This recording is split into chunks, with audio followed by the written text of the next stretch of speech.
When you're the best player in the league and you talking about taking your game up to a whole nother level, you know how dangerous that is for the NFL? Well, the person we, of course, are talking about is Lamar Jackson. And he said he's looking to take his game up another notch for this upcoming season. But why? Where did this even come from? Well, we're getting ready to talk about it. Before we do, make sure you leave a like on the video, click that thumbs up button, and also subscribe to the channel and turn them notifications on. Warren Sharp, who gives some detailed, extremely detailed breakdowns of just everything happening in the NFL. He did one on Lamar Jackson, and this is what he had to say. He said, Lamar Jackson's 2025, I think he really meant 2024. But anyway, he said Lamar Jackson was number one in EPA per attempt when, now EPA, it stands for expected points added. And basically, just to sum it up, it means the value of each play.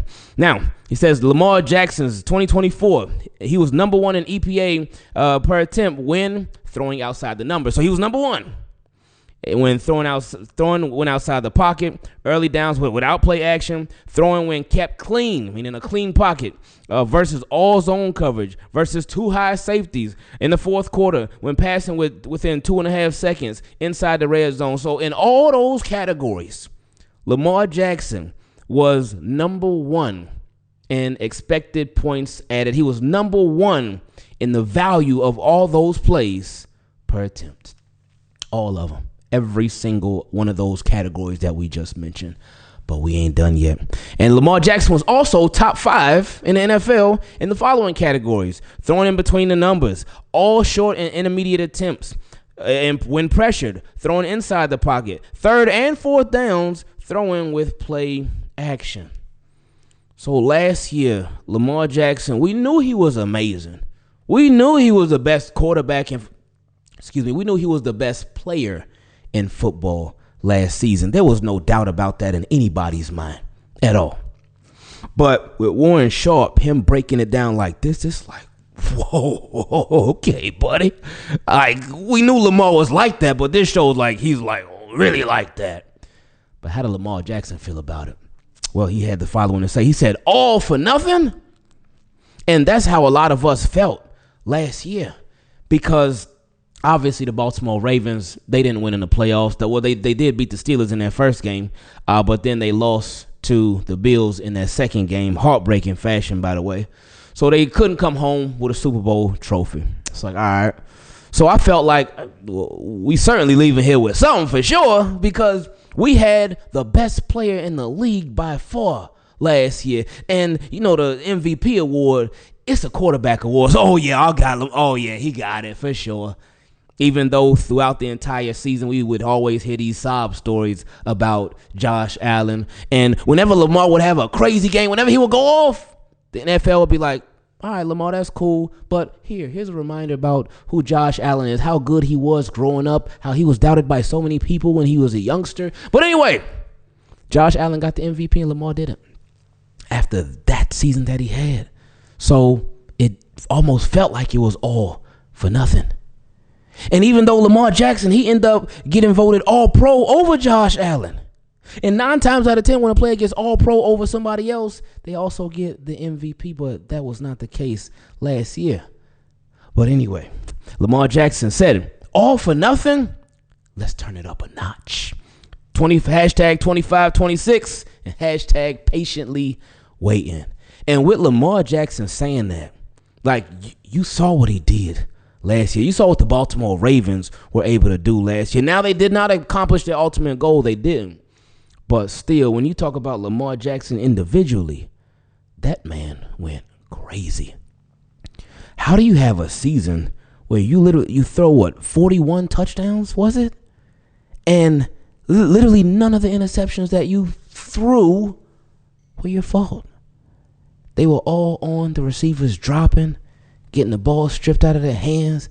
And that's crazy. A receiver stopping on a route.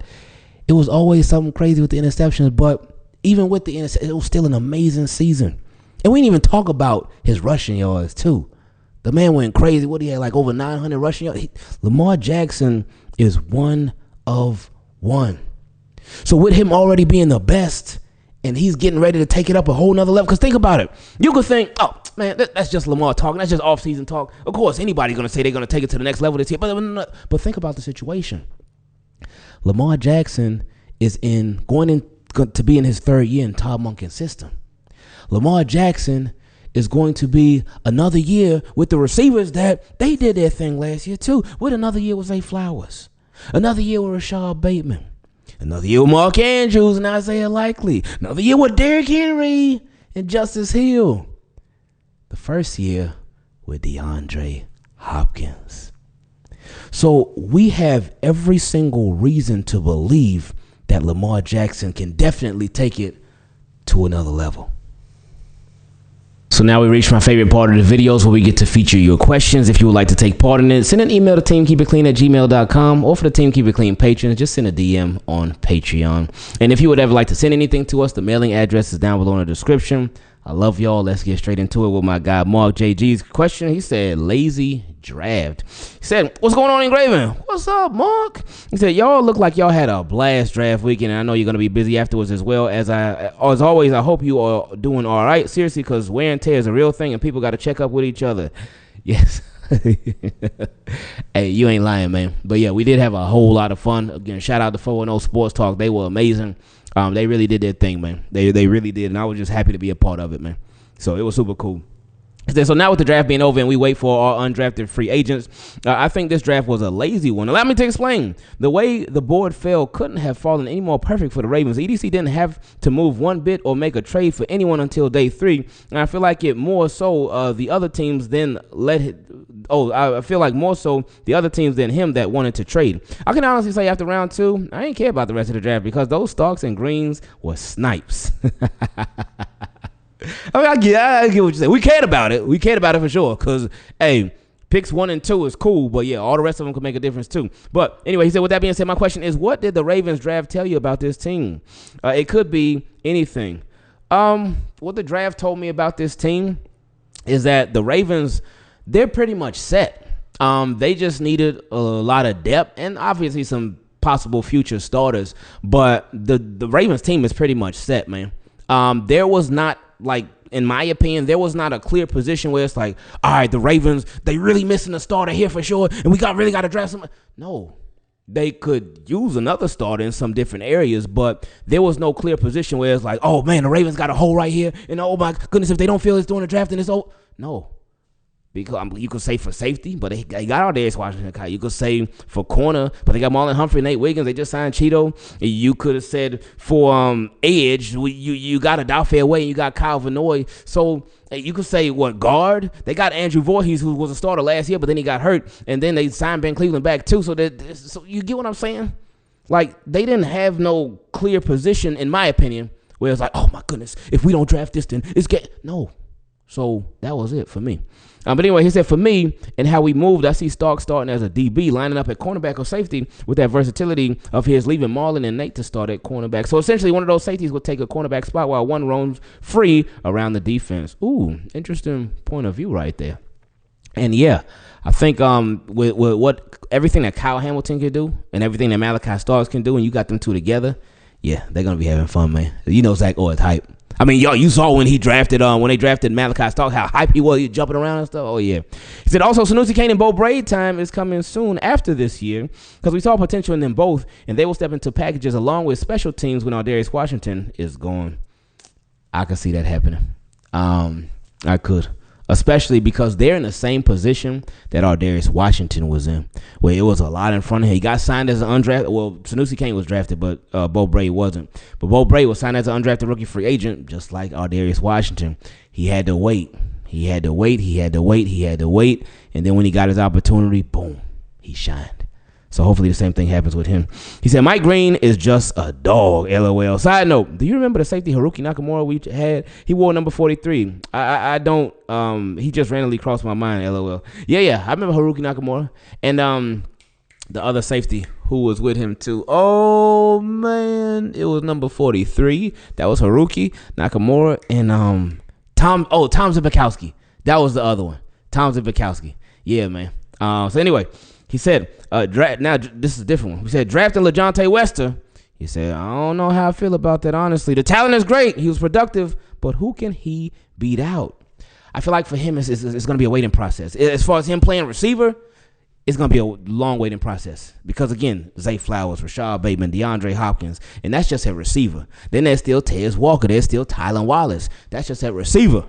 But we didn't even talk about all the pass catchers because you still got the tight ends. You still got the running backs. And then you still got the running game. So on offense, I don't expect him to contribute much, if at all. But special teams, that's where there could be a competition right there, in my opinion. Anyway, he said, who can he beat out? His competition is real stiff with Dayton Wade, Tylan Wallace, Anthony Miller, and Tez Walker. Only 4 are locks to me, being Zay, Rashad, DeAndre, and Tylan's. 2 spots up for grabs, not to mention undrafted rookie free agents. That's true. It's a lot against him, but where he has a leg up on them is that he was drafted. That holds weight with the Baltimore Ravens. He said, only 2 players I wanted went elsewhere in Deontay Thornton at wide receiver and Amon Hassanin at DM. All this draft was a home run on paper. He said, I'll save that question for next time, LOL. But Ingraven, thank you for being you. Thank you for allowing us to share your platform and take your roses and right off on you. Go now like you are. I'm out, LOL. I appreciate you, Marc. Thank you, man. Thank you for all your detailed questions over the years. I really appreciate you a lot, my friend. Next question came from my guy Corey. He said, Ravens pass rush. What's up, brother? What's up, Corey? He said, been watching you for about a couple years now. I was trying to come to the draft party when you were in Baltimore, but things didn't go right. And I will most definitely come holler at you next time you're in town, or hey, if I'm ever in South Florida. I appreciate that, Corey. It's all good, man. It's all good. We know stuff happens, stuff comes up. That's part of life. But next time, and hopefully there will be a next time where we run something like that back. And you saw the draft in 2 years. It's in D.C., So, anyway, he said, my simple question is, do you think with the addition of Mike Green and Aeneas Peoples, who I think is a threat to Madubuike, a threat to him? I think Madubuike contract will say otherwise, but I don't think he's a threat to Madubuike at all. I think he's an additional piece for the Ravens to use, and he can be similar to a Madubuike. He's a little smaller, but similar attributes. But anyway, continuing, he said, do you think with the addition of Mike Green and Aeneas Peoples, who I think is a threat to Madubuike, this will transfer this pass rush to a juggernaut if you include Oweh, Kyle Van Noy, and Trent Simpson, who I believe would be better as a pass rushing linebacker than a traditional linebacker? I agree. I know there was somebody else who brought that up a couple of times, and they still waiting on the Ravens to make that move. So we'll see what they do with him. He said, sorry for the book. Hope you read it, and we'll definitely send more, brother. Hey, no, this wasn't no long question at all, man. But yeah, I think it'll definitely help. You think about what Fob could do, Aeneas Peoples. You think about what he can do and how you can move him around. You can have him inside. You can have him outside. He's very versatile. You think about Nnamdi Madubuike. You think about Travis Jones. You cannot forget about Travis Jones and how he elevates the Baltimore Ravens pass rush. Obviously, Kyle Van Noy, he just continues to go crazy every year. You think, oh, man, this is going to be the year where he kind of falls off, he kind of slows up. Nope, he's still going. You think about Odafe Oweh. Last year's first year getting double-digit sacks was a beautiful thing. But now this year, Odafe Oweh, I'm sure he was already motivated, but now he got all the motivation in the world. And you know how Ravens pass rushers doing that contract year. So I expect Odafe Oweh to just go wild with it. So, yeah, I do think that with those additions. And then Mike Green. I ain't even talk about Mike Green.